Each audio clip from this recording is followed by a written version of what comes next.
For 7 years, he kept me in the basement, convincing everyone that I disappeared voluntarily.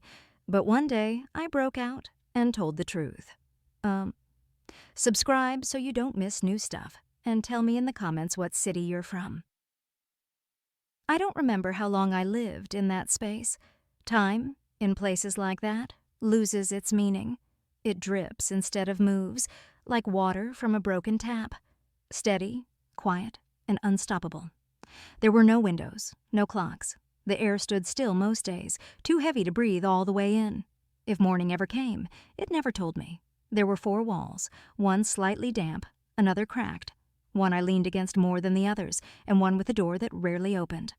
The floor was cold, but sometimes I could imagine it was warm if I pressed my palms against it long enough. Light came when it was allowed, not from the sun, not from a lamp I could touch, but from a bulb somewhere up high, out of reach, that buzzed on and off without warning. It was my only sky. I used to dream of real sky, not blue, not bright, but endless. When I closed my eyes, I saw birds, though I couldn't remember what kind. I remembered how wind used to sound between buildings, how trees bent in stormlight, how sunlight smelled when it touched my skin. I held on to those pieces, tucked them into the corners of my mind like secret treasures. They dulled with time, but I never let them vanish. At first, I tried to measure the days. I counted meals, counted the times the light changed, counted the echoes of footsteps above me. But eventually, the numbers twisted into themselves and became meaningless. So I stopped counting. I started surviving. There was no mirror. I didn't know what I looked like anymore. My hands were thin. My skin was dry in places, too sensitive in others. My voice, I rarely used it. Sometimes I whispered to myself in the dark just to remember how it sounded. Sometimes I sang little songs in my head, but never out loud. Silence felt sacred, like it was all I owned, my name. I held on to it as long as I could. Aveline, Aveline Rose. I used to repeat it while lying flat on my back, staring into the dark. If I said it often enough, maybe it wouldn't fade. Maybe it would stay mine. Sometimes it echoed in my head like a bell in an empty church. Other times it felt like someone else's story. I don't remember the first time the door closed behind me for good. It didn't slam. It didn't creak. It just shut. Quiet. Final. Before that, I had a life, a home, a husband, a future with carefully ironed plans. And slowly, those things turned into quiet, into days where I stopped being part of the picture, where I became background. He told me once that he loved me because I listened, that I was calm, steady, predictable. And when I began to question, when I began to raise my voice, to move differently, to want more, he stopped smiling. Slowly, gently, permanently. I won't tell you he hurt me, not with fists. That would be easier. That's something people understand. But there are other ways to vanish. Quieter ones. At first, it was small things. Fewer calls from friends. Fewer invitations to things. He handled all the finances. Said it was easier that way. I stopped driving. Then, I stopped leaving the house. Eventually, the only world I had left was the one behind that closed door. I was fed. I was clothed. I had air to breathe, and I had silence. But silence is not peace. There was a corner of the floor where the linoleum curled, just slightly. I found it one day when I was pacing barefoot, tracing the same path I always did. 7 steps from one wall to the other, turn, repeat. I crouched and picked at it gently. The edges flaked like old paper. Beneath it, the floor was different, softer, older, weaker. I pressed my fingers into the spot and felt a breath of air from below. Not much, but enough. I didn't rush, I didn't panic, I planned. I waited for the silence to be thickest, for the vibrations overhead to still. I began to peel the corner away in pieces, hiding them under the bedding I rarely used. It wasn't easy. The wood below was splintered, stubborn, cold. But it gave, bit by bit. I told myself stories while I worked. Sometimes I pretended I was in a movie, that I was some heroine digging her way to the light. Other times, I pretended I was already free, just remembering this in hindsight. Those thoughts helped. They gave me direction. There were nights when I felt like giving up, when my fingers bled or when my shoulders trembled from effort. But I kept going. Not because I believed I would succeed, but because doing something felt better than doing nothing. Every inch of peeled wood was a sentence in my escape story. One night, weeks or months after I began, I don't know how long, I broke through. Beneath the flooring was an old air shaft, narrow and rusted. It smelled like earth, like iron, like rain in a place rain shouldn't be. It was too small for comfort, too sharp for safety, but it led away. I prepared. I saved bits of water by drinking less. I stopped eating full portions. I stretched my limbs slowly each day, whispering to them that they'd need to carry me soon. I wrapped my feet in cloth torn from the bedding. I tied my hair back with string. I was ready. The night I left, the light above didn't flicker. It stayed steady, like it was watching. I peeled back the floor, slid myself feet first into the shaft. My shoulders barely fit. I pressed forward anyway. Rust scratched my skin. Dust filled my mouth. I didn't stop. The tunnel turned, bent, narrowed. At one point, I was sure I'd become part of it, a story that never got told. But then I felt it. Air, cold and sweet, brushing my cheek like a kiss. I pushed harder. Something gave. A grate cracked. And suddenly, I was somewhere new. It wasn't outside yet. It was another room. Forgotten, old, filled with boxes and cobwebs. But the smell was different, fresher. I found stairs. Real stairs. They creaked beneath me, but I climbed. At the top, a door. It was locked, of course. But locks don't scare you after you've lived inside one. I searched until I found a broken piece of wood, wrenched it from the edge of a shelf, used it to pry the frame. The door groaned, the air changed, and then it opened. I stumbled outside. Grass, real grass, wet, cold, alive. The sky was gray and soft, but to me it blazed. My eyes burned, my knees gave out. I dropped to the ground and let the dirt press against my skin. I inhaled so deeply, I thought my chest might tear. A house stood nearby, white siding, green shutters, a porch with a swing. I walked, staggered really, toward it. My feet bled, but they moved. My hands trembled, but they reached. I knocked, a long pause, then the door opened.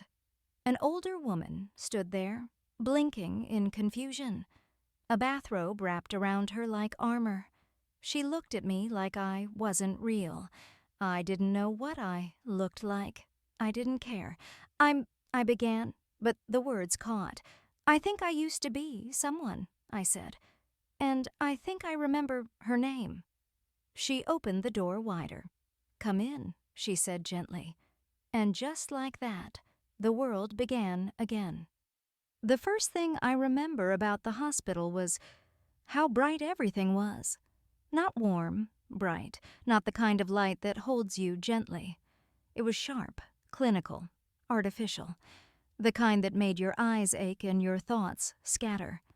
I blinked against it, confused at first, half expecting to wake again in the quiet space I had called mine for so long. But when I opened my eyes, the ceiling above me was smooth and white, not cracked or stained. There was the faint hum of machines instead of dripping water or silence. This wasn't the place I had come from. It was new. I was surrounded by pale blue sheets, the kind that feel cold no matter how long you lie on them. Tubes ran from my arms. My legs were propped up slightly. Everything around me moved in slow rhythms, the beeping of a heart monitor, the whisper of air through vents. I stared at the ceiling for a long time, afraid that if I looked away, the walls might close back in. A nurse entered eventually. She wore pink scrubs and had a pen tucked behind her ear. Her voice was soft, practiced. "Good morning, Mrs. Brown." The words felt like ice dropped down my spine. It took me a second to realize she meant me. She checked something on a clipboard. "Mrs. Brown," she said again, "you're safe now." I turned my head slowly toward her. "My name," I said, voice rasping, "is Aveline." She blinked. "I'm sorry. That's just what's on the file." "Then the file is wrong." Her eyes softened, and she made a note on her chart. She didn't press further. That earned her something close to my trust. The days blurred together after that. Or maybe it was one long day, stretched too thin. Doctors came and went, asking gentle questions and scribbling down notes I couldn't see. Social workers visited. One of them handed me a blanket and a brochure about trauma recovery. Another asked me to sign forms I didn't read. I signed anyway. It didn't matter. I wasn't real to them. I was a file, a case. A temporary guest in a place where time was measured in chart updates and meal trays. I overheard them sometimes outside the door. Early 30s, severely undernourished, possible dissociation. No next of kin on file. Husband claims she left voluntarily years ago. He's already given 2 interviews, says she struggled with depression, that he tried to get her help. Of course he did. I didn't ask for a television. I didn't want to see his face. I already knew how he'd present himself, calm, caring, the good man who lost his wife to her own unraveling. He was always good at telling stories. On the 3rd day, a woman named Raina came to see me. She wore a gray blazer and carried a tablet, but there was nothing cold about her. She didn't speak at first, just sat down across from me and waited. "I'm not here to investigate you," she said quietly. "I'm here to listen." That word, listen, settled into me like warmth after a long freeze. "I don't know where to start," I whispered. "Start with your name." I looked down at my hands. They were bandaged, still marked by the sharp teeth of my escape. They didn't look like mine yet. "My name is Aveline Rose." She nodded, like that was enough, like it was everything. She came back the next day and the next. She never pushed, never asked the wrong questions. She let me lead. Eventually, she asked if I wanted to tell my story, publicly. "I don't want sympathy," I said. "You don't have to want anything," she replied. "But you do deserve to be heard." We arranged an interview with a small independent outlet. No flashing cameras, no makeup team. Just a woman with a notepad and a recorder and eyes that didn't flinch. I told her what I could.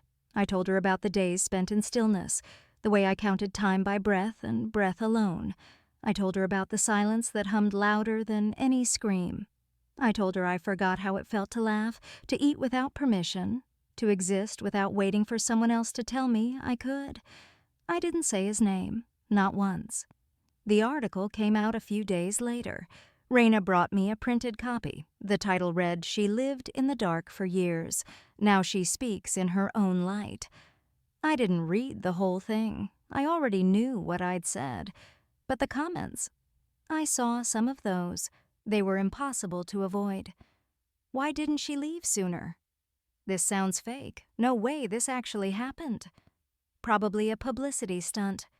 7 years and not a word? She must have liked it there. I closed the tab. My heart didn't race. My hands didn't shake. I just felt hollow. Raina sat beside me. "They don't get to define your truth," she said. "I know," I said, "but sometimes it feels like they never will." Later, a doctor came to check my progress. He smiled too much, tilted his head like I was fragile. "You've been through a lot, Miss Rose," he said, using the name on my new chart. "You're doing well." "Am I?" He paused. "You're eating, you're speaking. Those are signs of progress." I looked out the window. It was dusk. The sky was bleeding color. It reminded me of paintings I used to stare at in museums before I became someone no one remembered. "There's a difference between surviving and living," I said quietly. He didn't respond. That night, I stood in front of the bathroom mirror. I turned off the light and let the moonlight spill in from the window. I stared at the shape of my face, the curve of my jaw, the lines around my eyes. "I am Aveline," I whispered. "I am Aveline." The words didn't feel foreign anymore. They felt like skin I was finally growing back. The next morning, Raina brought another visitor, Lila, the journalist. She wanted to thank me for trusting her with my story. "I have one more question," she said gently, "if you don't mind." I nodded. "What's the first thing you want to do now that you're free?" I thought for a long time. "Learn how to be," I said. "Without asking permission," she smiled. "That's a good start." And it was. But it wasn't easy. Freedom sounds beautiful, but after years of stillness, movement is terrifying. After years of silence, noise hurts. After being erased, becoming visible again takes more courage than I thought I had. But every day, I spoke my name. Every day, I chose something small, a new food, a book, a walk down the hallway. Every day, I fought the echo of a world that had once tried to reduce me to nothing. And every day, I won. Quietly. Steadily. As Aveline. I didn't want justice. Not the way they said it in the news, with capital letters and headlines and gavel-slammed closure. I wanted space. I wanted breath. I wanted the weight of his name off my back and the shadow of his voice out of my mind. But courts don't grant those things. They give you proceedings, transcripts, verdicts, and silence in between. They told me I didn't have to be there every day, but I went. I sat in the courtroom like a ghost returned to walk among the living, wrapped not in chains, but in questions. Some people looked at me with curiosity, some with sympathy, some, the ones who dressed like they belonged to the same clubs he did, with skepticism barely concealed behind polite expressions. Marcus sat across from me in a dark suit, crisp and tailored, the way he always dressed when he wanted to be admired. His face was clean-shaven, his hands neatly folded. He looked like a man who hosted charity events, like someone you'd trust to hold your wallet or your secrets. He did not look like someone who had built a life by closing a door behind me and deciding I no longer needed to be seen. When our eyes met for the first time since that morning in the yard, the morning I had stumbled out into the sun like a half-buried thing, he didn't blink. He tilted his head slightly, as if puzzled, amused. The corners of his mouth moved, not quite a smile, more like a whisper that hadn't yet found a voice. The trial began with courtesy, with rules and opening remarks and respectful tones. His lawyer, a man with salt and pepper hair and a voice like calm weather, stood and addressed the jury like they were his colleagues at a conference. "This is a complicated case," he said. "It deals with memory, with perception, with the nature of voluntary isolation. You will be asked to consider not just what is possible, but what is likely. And sometimes those two things don't align." He gestured toward me with what he surely thought was restraint. "You will hear from Miss Rose. You will hear her version of events. And we do not intend to deny her pain, but we ask you to keep in mind, pain does not always mean abuse. Sometimes people retreat, sometimes relationships dissolve, and sometimes memory reshapes itself to survive." I had lived in silence long enough to recognize when it was being weaponized. The prosecution, led by Evelyn Price, a woman whose eyes did not soften when she looked at me, took her time. She introduced evidence carefully, testimonies, financial records, the sudden disappearance of my presence from shared accounts, communications, the doctor's notes, the photos from the hospital, the printed article, my voice in an interview that cracked, then steadied. Then came the videos. Marcus had recorded us before? Of course he had. Garden walks, me laughing at something out of frame, blurry clips of dinners and gifts, of soft words exchanged under filtered light. The defense played them on a large screen, paused at my smile. "Does this," the lawyer asked, turning to the jury, "look like someone in fear for her life?" I did not look away, because those moments were real, and yet so far from the truth that followed them. They were the sunlight before the storm, the warm hand before the push. When it was my turn to speak, I walked to the stand alone. No one held my hand. No one prompted me. I was not a child. I was not broken. I told them what I remembered. I told them about the slow dimming of my world, how love turned into monitoring, how concern became confinement. I told them about the day I realized I hadn't touched grass in years, about the way time folded in on itself in the dark. I didn't describe pain. I described absence. I described the hollowing. Some jurors looked down. Others met my gaze. One woman wiped her eyes. One man frowned as if trying to decide whether what I said could be true. When the defense cross-examined, they did not shout. They did not belittle. They asked questions with a smile, with polite voices. They asked about timelines, about memories, about whether I'd ever tried to run before. "Why not earlier?" the lawyer asked, gently.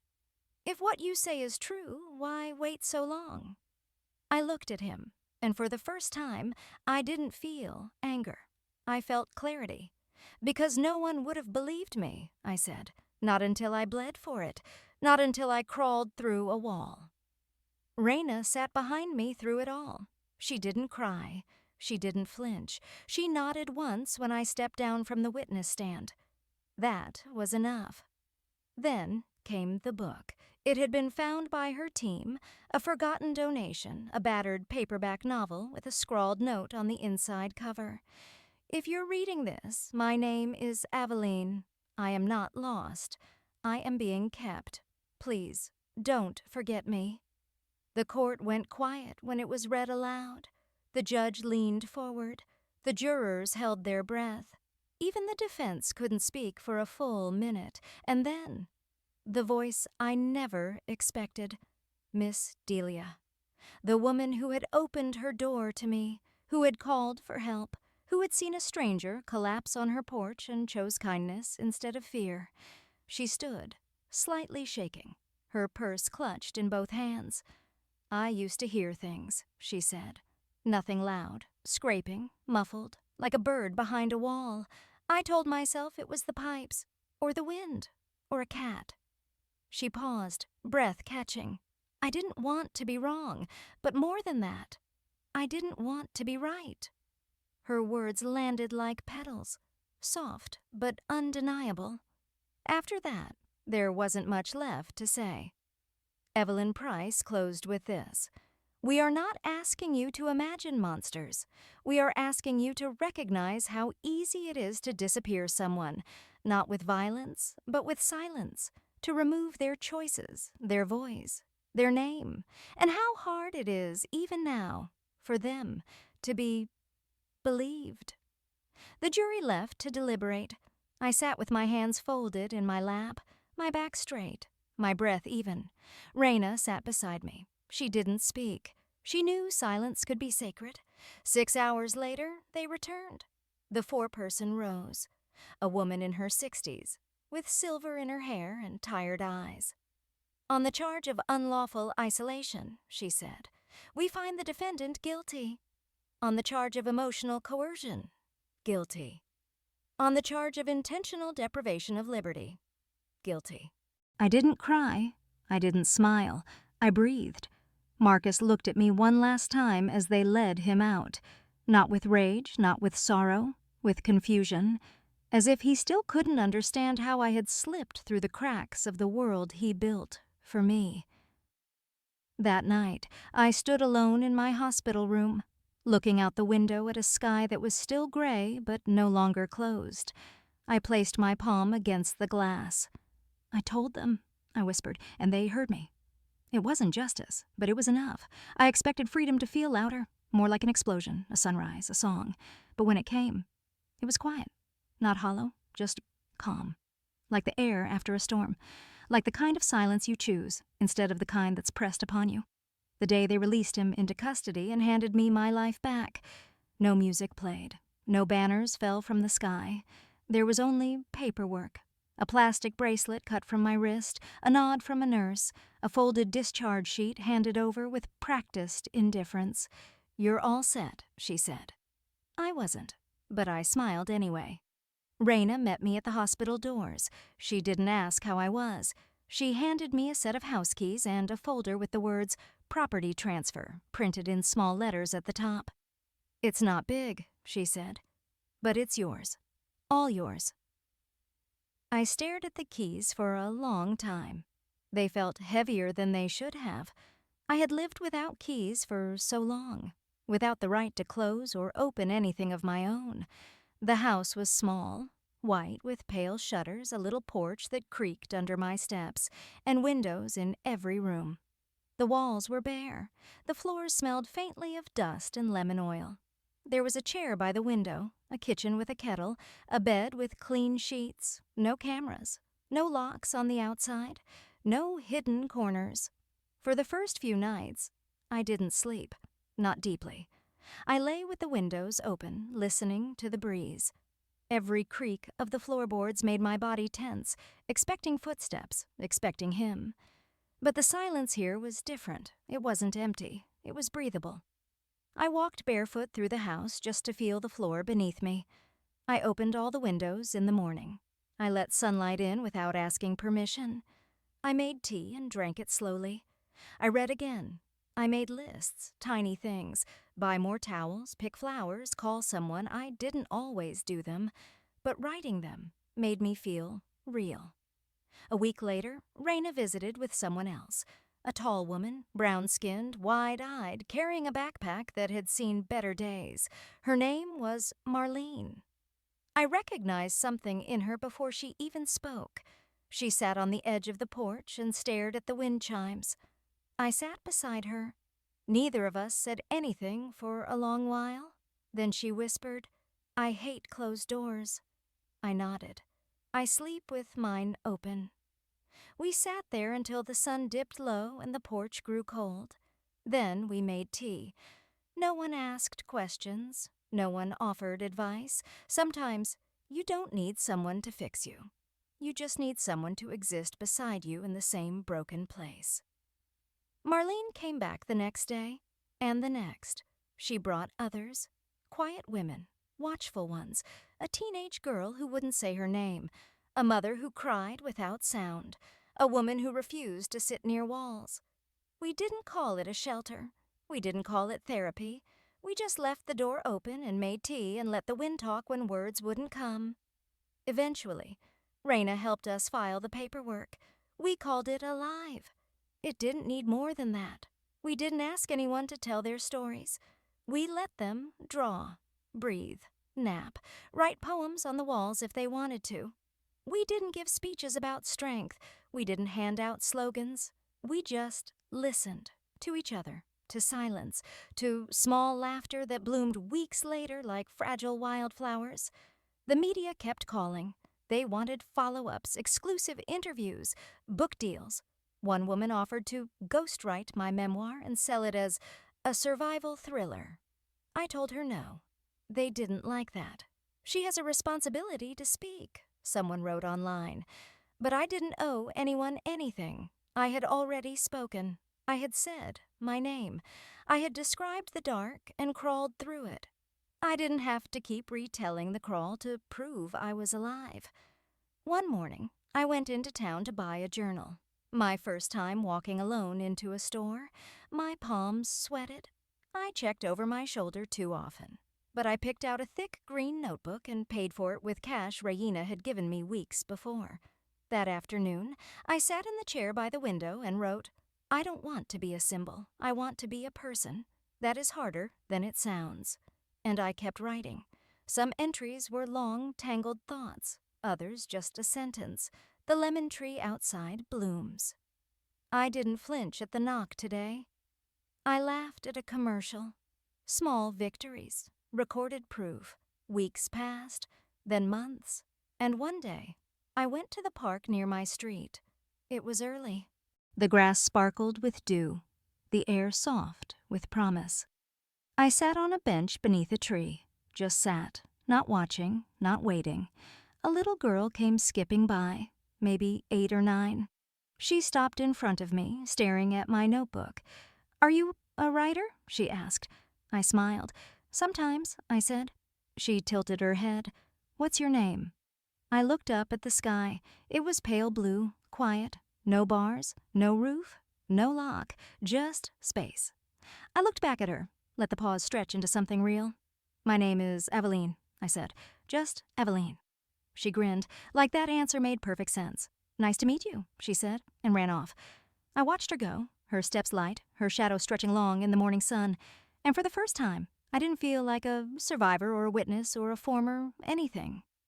I felt like a beginning. I stayed there for a while, letting the wind move through my hair, letting the light touch my face without asking. And when I went home that afternoon, I left the door open, just a little. Enough for the air to move, enough to remind myself I was still here, still breathing, still Eveline. If this story spoke to you, subscribe for more, watch the next video to keep going, and share this one if you think someone needs to hear it.